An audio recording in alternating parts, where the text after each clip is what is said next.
Hi, I'm Brandon. This is a chilly Friday afternoon. I'm here with Gabriel, and he's the owner and operator of Tough Athletic. Gabriel, explain to people what Tough Athletics is. Okay. Hi everybody. My name is Gabriel. Tough Athletics is a company that I started in the summer of 2025. It's a company that I started with baseball. One of the funny things is it's a funny story actually. A lot of kids say the word tough. Oh, he's tough. That's tough.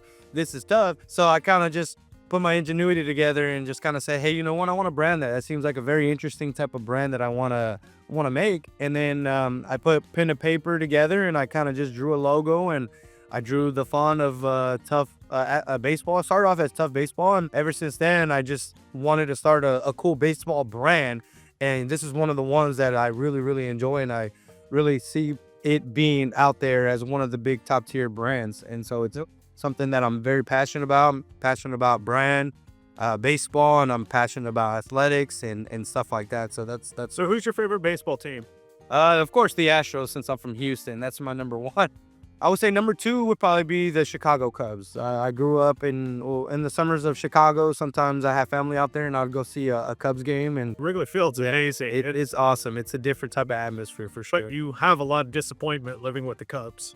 Up until their championship in 2016, I was very happy, but other than that, it's just been very disappointing. So, Gabriel, you've reached out to us. We're got you on this podcast. Very happy to have you. But we're here to write what we call a compelling market edge statement. And I've covered this in before in the different podcast, but a compelling market edge statement is what's going to compel somebody to buy from you, your service or offering in the marketplace, and what's going to give you an edge over the competition. So we call this a compelling market edge statement. But in this segment, we're going to do what's called the black box method. So the black box method is we're going to tell the why and the how, but we're not going to get into the mechanisms. And that's what your edge is. That is your proprietary information. This is how things happen. So we're going to get started with this, and I want to start with asking you, four simple questions as we work into this. So first, we're going to talk about who should not be your customers. Then we're going to talk about what is the value you provide and really dig into that value. And then finally, at the end, we're going to talk about here is a compelling market edge statement. I prepared one for you, but this is dynamic. It's going to change along the ways as we talk. I've taken a look at your website. I've taken a look at your Facebook profile. And so let's begin. So, Gabriel, I'm going to put you on the spot with these four questions. Don't sugarcoat this. I want your honest answers. And this is what helps build the statement. A lot of people go, hey, I want to go do this, and they build these flowery statements. We're going to get to the truth of the matter. It's going to be very honest, very direct. No one's going to hurt each other's feelings. We all have thick skin here, so let's go for it. Parent comes to you, says, Gabriel, I like what you're doing. If you can guarantee that my son will get a scholarship and play D1 baseball for Alabama, go Tide, here's $50,000. Do you accept that check? Well, I would tell a parent no, because there is no guarantees in having your kid play D1 baseball. The competition level at the D1 level is astronomical. It's like 5 or 10% of the baseball population of kids coming out of high school actually playing D1 baseball. And it's just, I'm not saying it's out of the picture, but I'm saying it's not really ideal. It's just you have to be a special type of player, a very special type of body structure. Also, you have to be mentally smart and tough in the game of baseball, so that way coaches can see that, hey, I can trust this kid. He knows what he's doing, because at that level, it's grown men playing against each other. It's not high school level baseball anymore. It's not, hey, I got to teach you the fundamentals of baseball. It's, hey, we're going to plug you and play you. And that's all it is. And I think people forget a baseball coach still needs to earn a living. Yeah. And they earn a living by winning games. It's winning games. It's not high school where you can sneak in the playoffs once every 5 years and still be okay and be a good teacher and a good mentor. It's not like that. You have to win games, and that's basically the coach's career. And he's got to pick the best kids that are mentally tough, that are mentally resilient, the ones that want it the most and are playing and have a grown man mentality. Because after that, you're pretty much on your own. Question two. Let's say you've trained a kid for 5 years. He's done amazing. He's listened to you. He's coachable.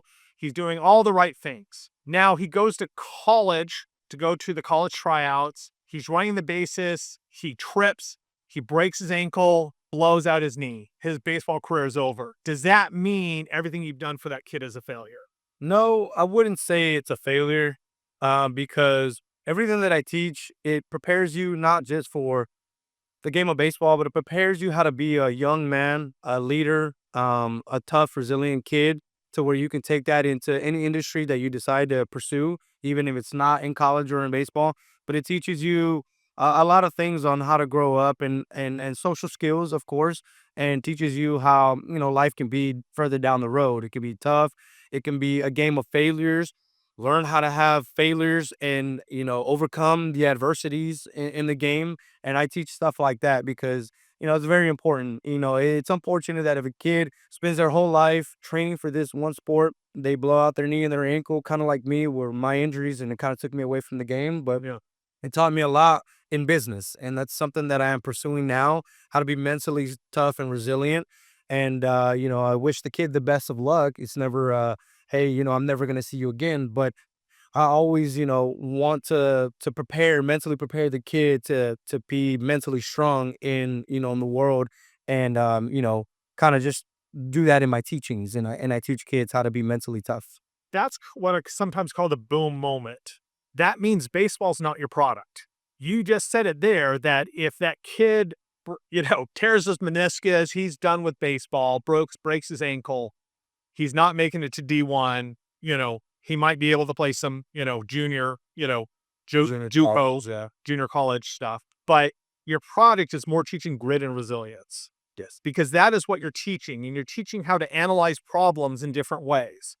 Just like we were on the field, it's you don't attack it head on, you come from an angle. Those are life lessons that you're teaching. So it's not about baseball, it's about transformation. Transform. Okay, so let's hold on to that. Next one, single mom. I know you have a lot of single moms. They send their kids to your camps. You have a lot of respect for them and what they're doing. Do you think a single mom worries about, hey, I want to make sure that my son or daughter has a 400 batting average, or that their exit velocity, if they're a pitcher, is getting up to 90 miles an hour? What do you think that single mom is worried about? Well, single moms are more worried about making sure their kid is being taught properly, right? To that way they can learn a skill that can possibly pay the bills later on, or get a free education and stuff like that. So I try my best to teach the kid that, hey, there's a lot of opportunities out there for you to kind of get a scholarship. You just have to work towards this opportunity. Now, it can be very costly. I understand that. It's just something that that I would like to help out with as much as I can. As long as I see determination, and a person really wants to get after it, then that's something that I would help them out with. But I think it's important. It's not about how well you improve their baseball skills. It's you want this person to take initiative, become a self-starter, go on to the transformation. This person, whether it be a two-parent home or a single mother or a single parent, they're entrusting you with that child because they want better for them. yes. And that's the key here is that, you have kind of a twofold selling process. You have the child who you need to sell to, but you also have the parent who you also have to have that emotional response with. Because if you just sell to one, you're going to miss it. But you do have two different selling strategies because what does the kid want? Usually Usually they want to play D1 baseball. D1 baseball. And you have to talk to him about that or her. But then if it's a mom, what do they want? Do they want him to go to D1? I'm not going to say they don't. They do, because usually that comes to scholarships, different things with that. But they also know reality that baseball isn't everything. Baseball is life. but I would think so. but we have to juggle that. Okay. Let's kind of wrap this up and these questions. So we know we're on the transformation. We know they want to learn these D1 skills. Let's not kid ourselves. They want to get up to that level. But Lynn, let's talk about the identity. Okay. At the end of the day, do you want your person to say, hey, I made it to the MLB, which we all hope, there are certain players, or, because if they have a career-ending injury, or, they might not just make it, they don't make it there, or you want them to be competitor for the next 40 years. What are you looking for? So yeah, I mean, that's a great point. Of course, if the 1% of the kids that play baseball make it to the MLB and they're a product of me, overly ecstatic of Yeah, having them make and it you should be. to the MLB, because that's what we train for. But what I really admire the most is where I teach a young man how to become a young man in society. I really like it when a young man tells me and comes back to me and says, "Hey, Coach Gabe, I never thought I had a college career. Never thought I'd be in college, but I went through college, play ball, and I got my degree. And now I'm making X amount of dollars a year. I have a business. I'm helping my parents out. The route that I took was not a promising route, but because, through my program, they were able to learn mental toughness, resilience, everything that we help transform them into young mans is something that I really admire the most. That's something that I really enjoy doing, is helping a young man learn a skill, but that skill might transition into their future careers, into their families, into being a father and stuff like that. So it's always a beautiful thing to see a kid be successful after the program that I provided for them, because that's something that I really like, and that's the transformation that we're working and talking about, that you and I were talking about, and having a kid really go through my program and really grow up and learn through my mistakes, and not allow them to make the same mistakes with baseball, with experience, with a career path, with finishing out school and stuff like that. Just being a mentor and having them be very mentally tough and very tough in society, and being a well upkept young man into Yeah. this society. Well, I think also, you know, youth sports is a $19 billion business. Let's talk about that. Wow. $19 billion. The question is, there are a lot of coaches, and I've experienced it with my boys that promise, hey, you're going to get D1. I'm going to help you get to D1. Right. How how do you help a parent understand that that's a great aspect, that's aspirational, but getting to D1, you don't get there because no coach wants a princess, a prima donna on their team, because that their livelihood on the line. Right. How do you teach them that they need to be coachable, they need to have this? What's the difference there? Is that how do you get that grit and resilience across to the child Right. or the kid?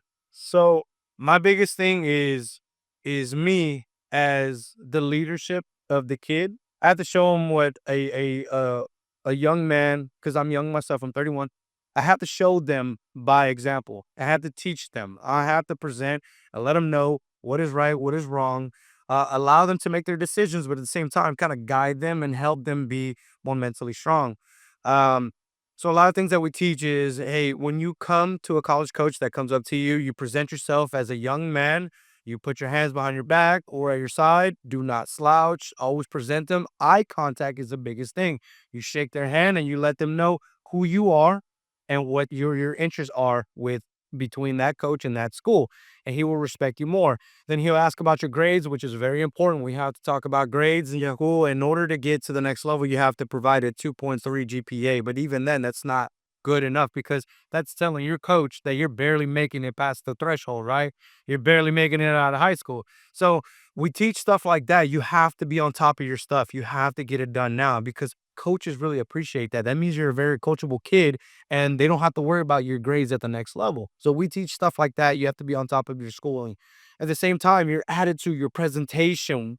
One thing that somebody taught me, one of my coaches that taught me back in the day, that really stood out to me, was that coaches look at you. They're there when you're supposed to show up for warm-ups. They're there 2-3 hours before you show up, an hour before your game for warm-ups, and they're watching you. They're asking questions about coaches, about this certain kid.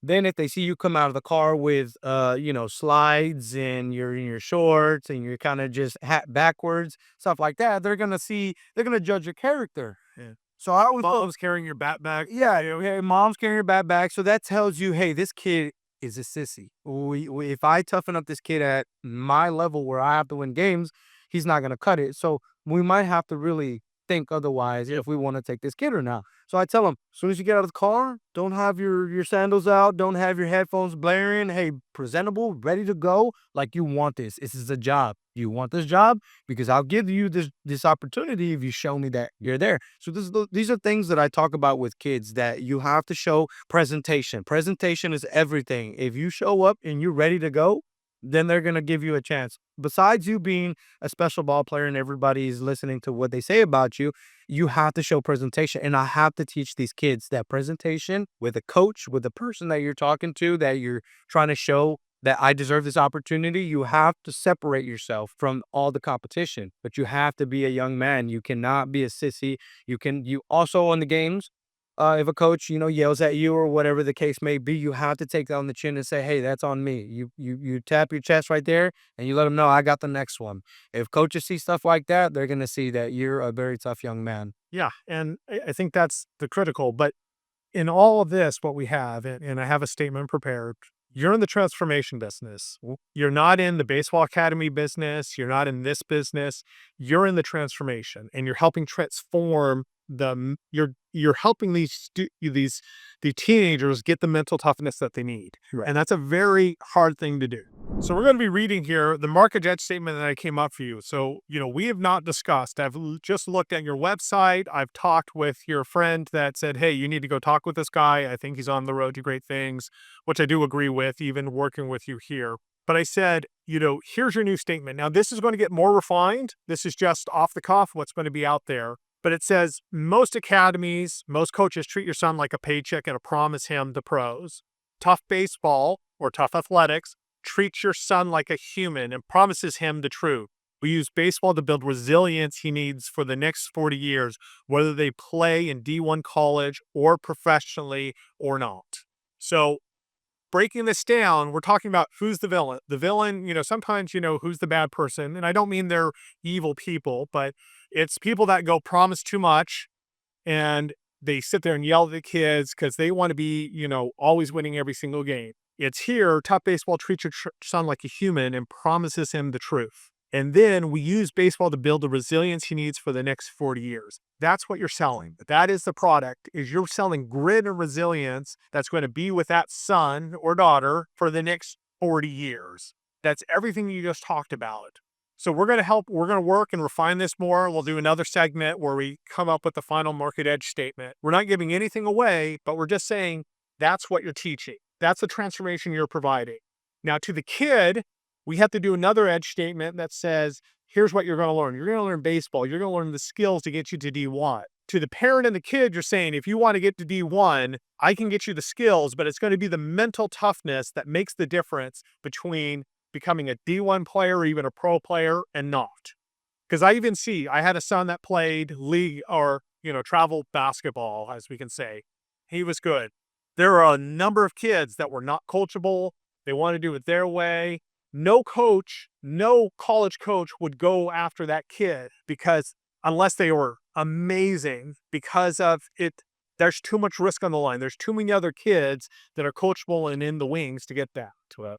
So we're going to start there. And then what I also want to do is I want to talk about baseball history. And we're going to talk about a couple players, and this goes into your methodology. And we're going to start dissecting it and say, this is why it works. So we're not going to go into the mechanics, but we're going to talk about, here's the lesson that you're teaching these teenagers. Okay. So let's go down this path. So along this line, the first step is we talked about who not to work for.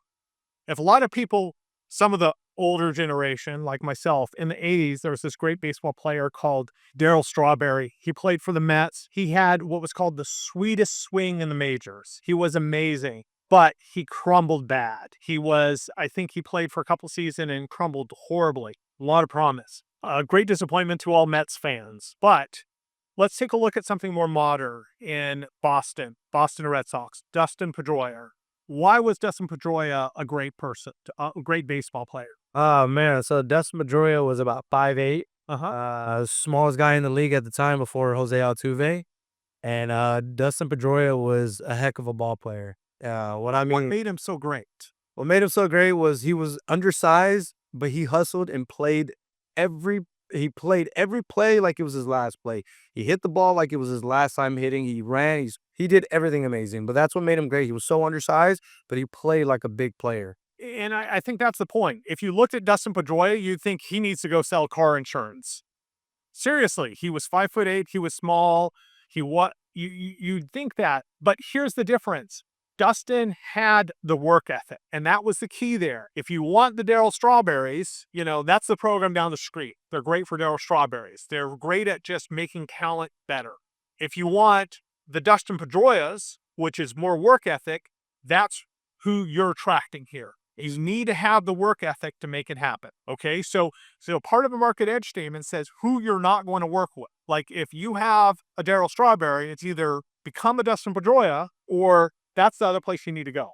And it gets very clear there that you're not there for everybody. You're there for the workhorses. And that's what also builds that competitive moat, because if you don't want to work, I'm not your coach. If you want to put in the effort, I want to be your coach. Right. And that's less about the money. Money is always important, but it's more about here's the philosophy I need. Because if you have a kid who's talented and not working at it, that signals to all the others.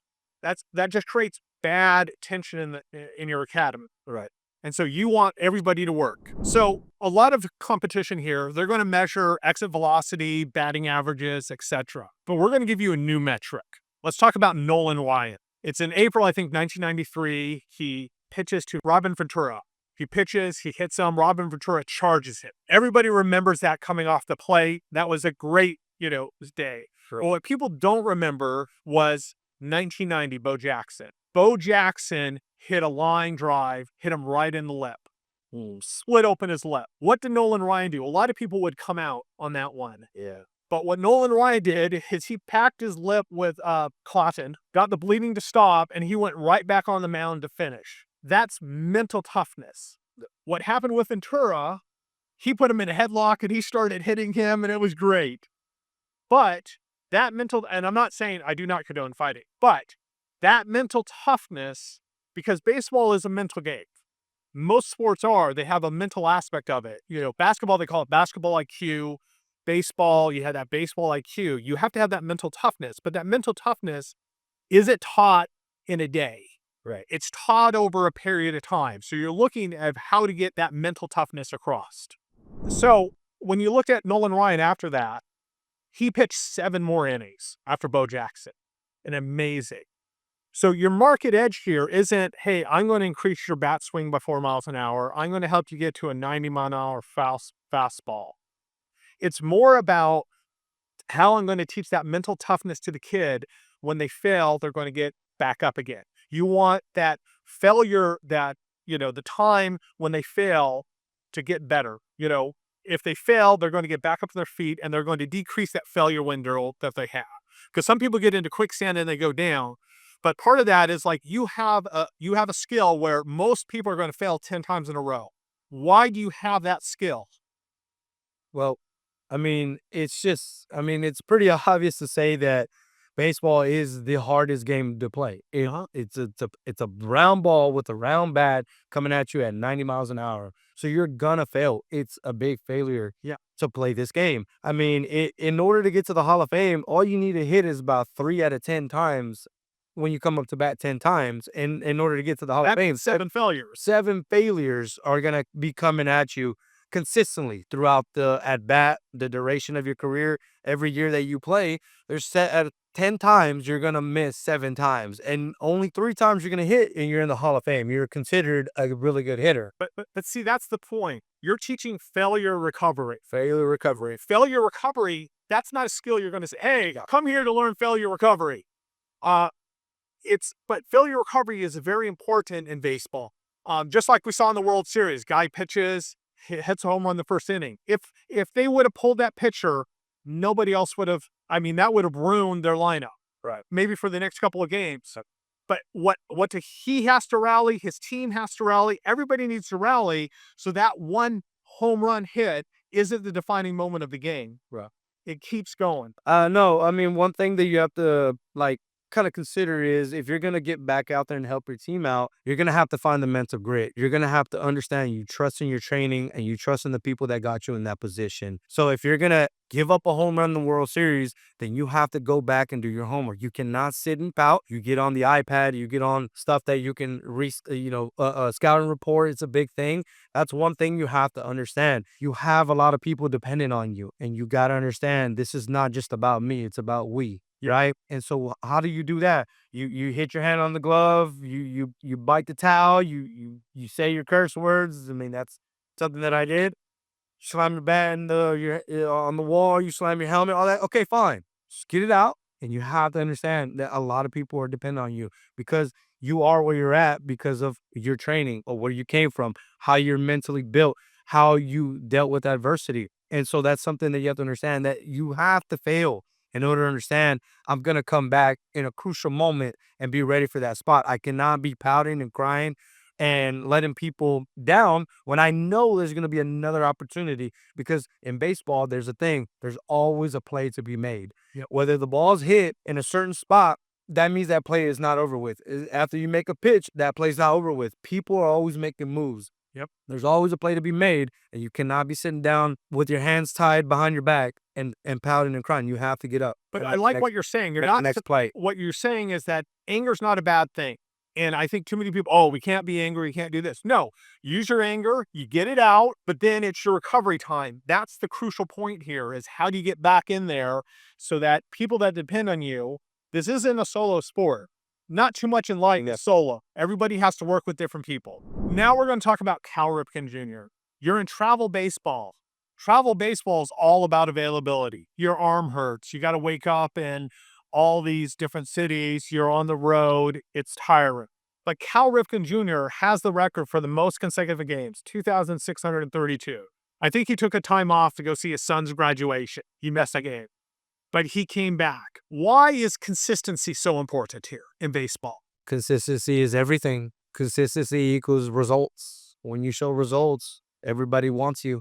When you have stats, everybody wants you. When your longevity is up there because you decide to say, "Hey, I'm going to take birthdays. I'm not going to take birthdays off, holidays, anything, just and unless it's very serious." Consistency is everything. Consistency is results. Consistency in your training. Consistency in your playing. Consistency in your mental toughness shows that you are a longevity player, and those are the type of people, type of organizations that want you. So tough athletics, and especially tough baseball, your promise isn't, hey, I'm going to make you get to D1 baseball, right? Or you're going to guarantee, I'm going to get you the best shot of the pros. Your promise more is when you're 25, you're working for the man and the man screams at you, you're going to stick it out. Right. And you're going to know that failure recovery. So it's more about that mental toughness of getting through and keep going and not quitting. Right. And that, it's prevalent in Gen Alpha. People want to quit. Now, I agree, there's some things that you do need to quit, but for most part, how do we get that stick-to-itiveness to keep going? So finally, we're going to get into the last step of this market edge statement and different things where I see the branding, because it's more than just branding the edge statement, it's also the different things that you offer. Let's say a parent comes in and says, hey, my kid's small. And a lot of people say this, or my kid doesn't do this well, my kid's slow on speed. Let's take a look at Jim Abbott. He was a pitcher. He was missing a hand. What did that force him to do? It meant he had to be perfect with his other hand in pitching. Yeah. And I think he got an MVP award one year for that. And was that. So if the kid's small, what does that mean? When the kid's small, to be honest with you, they get overlooked.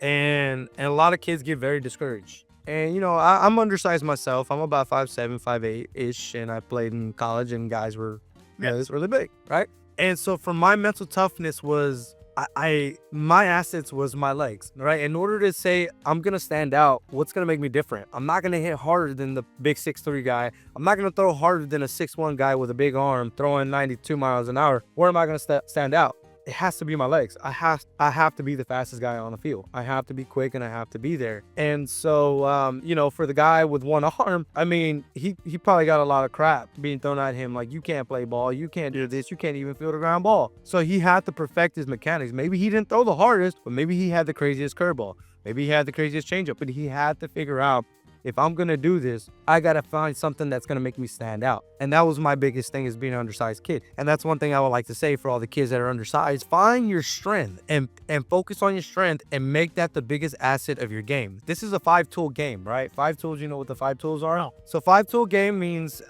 you hit for power, run, catch, and throw. Those are the 5 tools that make you a D1 player. right? And if you do all those really well at the next level, you're going to be a major leaguer, right? So most of us that are undersized only have 3 of the 5, right? So what are you going to do is you're going to make one out of the 3 that's your best, the hit, the throw, or the running. You're going to make that so strong in your game, it's going to equal out to the other ones that it's going to help out. It's going to balance out. So for the undersized guys, find your strength and your weaknesses. Do not allow these people to dictate where you're going to play or how you're going to play. You find your strength and you showcase your strength. And I think that's important, is that you've been down this path. Right. So like if a guy is small, like you said, it might be his running, or it might be one of his strengths is he has a smaller strike zone. Smaller strike zone. If you're slow, it might be your hitting mechanics need to be impeccable. Right. You're swinging for the fences, you're hitting the home runs, so your speed isn't your liability. Right. And so I think that's the point here. And I think one thing to do is sometimes the kids can't see this, right, because the prefrontal cortex isn't fully developed. But that's where you come in. You know this. You can see the end of where that needs to go. So we have what's called the Abbott protocol, is I think what you need to create. And that creation is, hey, when a kid comes and might be weak in one area, we're going to figure out what the strength is. And we're going to exploit that strength. We're not trying to make the weakness better. Because, people have always said, hey, work on your weakness. Yeah. Sometimes that makes me want to just vomit. It's like, what is your strength, and make that strength, what you just said, make it your better asset. Make that your biggest asset, so it helps compensate for something that might not be there. Correct. So we've learned a lot of different things, but all of it, you want the Dustin Pedroia attitude. Right. You want the toughness, that the failure recovery that you have from Nolan Ryan. Then you want the Cal Ripken, which is your consistency is more important than your intensity. And then the final one is, you got to discover what your strengths are. And sometimes those teenagers aren't going to know it, but you know it because you know the big picture here. Right. And it might be, you might not be a pitcher, but you're going to be a dang good third base person. Right. And you want to be on third base. And this is how you exploit that third base and become the best third base, because you're not switching in college. Does the coach really switch positions that much? They do. So if they're looking, so if you're a right fielder who's throwing like 95 miles an hour and they don't have a catcher that year, they're going to say, hey, you have a big arm that could throw somebody out. We're going to transition to a catcher, right? Yeah. But you have to be athletic enough. You have to be. So here's the thing. Let me backtrack a little bit. If you're a kid that throws 95 miles an hour and all the spots are filled and the catching position is not filled, you better saddle up and say, hey, if I want to play and showcase and get to the next level at the major league level, I'm going to learn how to catch. You have to be mentally tough. You have to take the punches when they roll, right? I want to play this game so bad, I'm willing to transition to a catcher. I have the arm for it. They say, hey, we need you behind the plate. You cannot pout. You cannot scream and say, hey, I'm always been a right fielder. It's a team game. It's what's the benefit of the team. And so that's something that you have to, that we've been talking about in the transition and the mental toughness. A lot of coaches do find strength. And if they want to find if they have a spot that you can fill in, you're just going to have to say, you know what, I'm going to take it on the chin. I haven't played that position, but if this is the best for me so I can showcase my skills and help win and get to the next level, I'm going to have to do that. And I think that's important. So in an upcoming podcast, we're going to talk more about the operationalization of some of these concepts and how do you put them into thing. How, we've seen your, website is good for the product, but now you need to tell the story. Right. And so we're going to be working on so these are going to be coming in future podcasts as I continue to work with Gabriel here. So I want to thank everybody for paying attention, but remember what he's selling is transformation. It's not about baseball. It's not about mechanics. Those will be taught, but he's going to transform the young people into having grit and resilience. That's not an overnight thing. It's not a flash in the pan, but it's going to help them the best for the rest of their lives, that they're going to be thankful that they learned this grit and resilience. That is the business that you're in. So thanks, Gabriel. Appreciate your time. Thank you. Appreciate it. Thank you, guys.